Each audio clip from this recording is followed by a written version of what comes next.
Good morning mga ka-BSS. Ngayon po, ang gagawin po naman natin ulit, yan po ay ang observation natin ng ating mga plants doon sa ating hydroponic. Ang ating pong topic ngayon, paano ba tayo mag-select ng mga pananim? One way or another, ang possibility po na ang mas mabilis pong kasurvive sa ating hydroponic ay yung mahaba na po ang kanyang mga roots, like this one. Ayan po, meron na po siyang 3 leaves, pero ang kanyang pong roots ay mahaba na. Sa mga punla naman po natin, meron po dyan lumalabas na yung mga maiksi ang kanyang stem, meron namang medyo mahaba ng kontang stem, at meron naman maiksi naman ang kanyang mga roots. Ang possible po na mas malaki po ang chance na kanya pong makasurvive ay yung mahaba po ang kanyang mga roots, kasi doon po siya nakakakuha ng nutrient.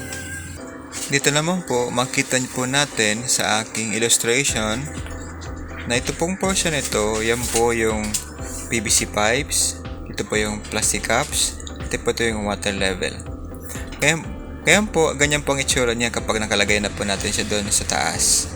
Ganyang itsura niya po. Ngayon po, ang isa po dito na sa aking pa pong observation, ang nakita ko po dito na ang plants po kailangan niya po at least po mayroon siyang flowing water na 1/2 inch na tumatama doon sa kanya sa baba. Kasi pag wala, ang mangyayari po dyan, madadry po yung sponge at mamamatay din po ang ating plants. As part po ng ating update, kasi last week na ilagay na rin po natin ito sa ating vlog, at ngayon po yung ating ulit na mga observation. Kanina po na-discuss ko na po about dun sa paano ba ang selection ng mga magandang pananim sa hydroponic. Ang halaman natin sa hydroponic, merong iba-iba siyang karakteristik. Kahit sabihin pa natin na yung mga seeds doon, yung mga punla, hindi po sila lahat sabay-sabay na lumalaki o tumutubo. At meron doon hindi magandang tubo, meron din naman doon magaganda. At meron doon mahahaba ang yung mga stem, at yung mahaba yung kanyang mga roots, meron naman doon maiksi. Kaya ang selection sa hydroponic, kailangan nating obserbahan yung mga nangyayari doon sa ating mga halaman. Ngayon po, atin na pong tingnan ang isa pang sekreto sa hydroponic.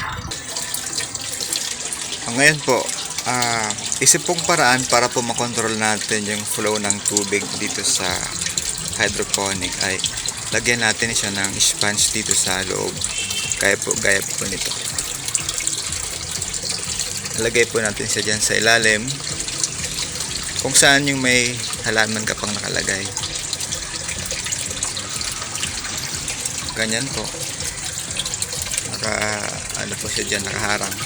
Ang purpose po niyan, para po makontrol yung flow ng tubig. Kasi, di ba, yung halaman, kailangan niya ng tubig, kailangan niya ng flow. Pero pag sobra naman ng tapos hindi mo maabot dito sa sponge, yung tubig, hindi naman po yun, ang ating halaman ay mahirapan siya mag-absorb ng nutrient. Mas maganda kung yung at least mga 1/2 inch ng sponge ay nasa tubig, at yung 1/2 inch naman yung portion ng mayroon ng halaman ay hindi nakasubmerge doon sa tubig. Yun lang parts na doon yung seeds ay yung kanyang mga roots umahaba. Ganun po ang purpose na. Ito na po ay isang linggo na po siya from the time na transplant ko po siya dito. Pero sa akin din pong observation dito, halos hindi po sila lahat sabay-sabay lumalaki. Pero good sign na rin, at least hindi sila namatay. Isa pa rin po yung tandaan, kailangan po natin meron pang replace doon po sa mga namamatay ng mga ating pananim dito sa hydroponics. Kailangan din po natin mag-reserve ng halaman, kasi kung hindi tayo magpapalit, hindi natin sila lalagyan ng replacement, sayang naman ng space na nakatiwang lang, di ba? Kaya ginawa ko noon, habang naobserban ko yung ating mga halaman, meron din tayo naka-reserve na mga pananim din pa doon sa ating mini nursery sa baba. Yung merong ilaw. At ang ginawa ko pa rin po pala doon, di ba nag 1 week na yung ating halaman, ang ginawa ko bago ako nag-transplant noon, kasi yung galing doon sa seeds na pagpunla pa lang po natin, after 3 days po siya bago siya nagkaroon ng yung makikita mong nagtumutubo na siya yung seeds. Tapos after nun, inantay ko siya mga another 5 days. May lumabas na siyang mga maliliit na dahon. Ang ginawa ko po doon after 5 days, in-observan ko na po siya kung pwede na siyang ilagay doon sa labas, sa outdoor. Para i-prepare naman siya doon sa hardening. Kasi kailangan ng plants i-hardening mo siya para pag transplant mo siya ay mabawasan yung stress ng halaman.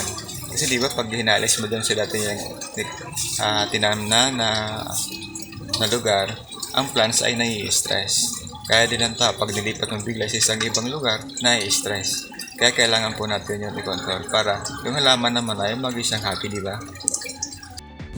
Yes, dito na po muna magtatapos ang ating vlog sa unang linggo ng ating makapag-transplant dito sa ating hydroponic mini farm sa Dallas.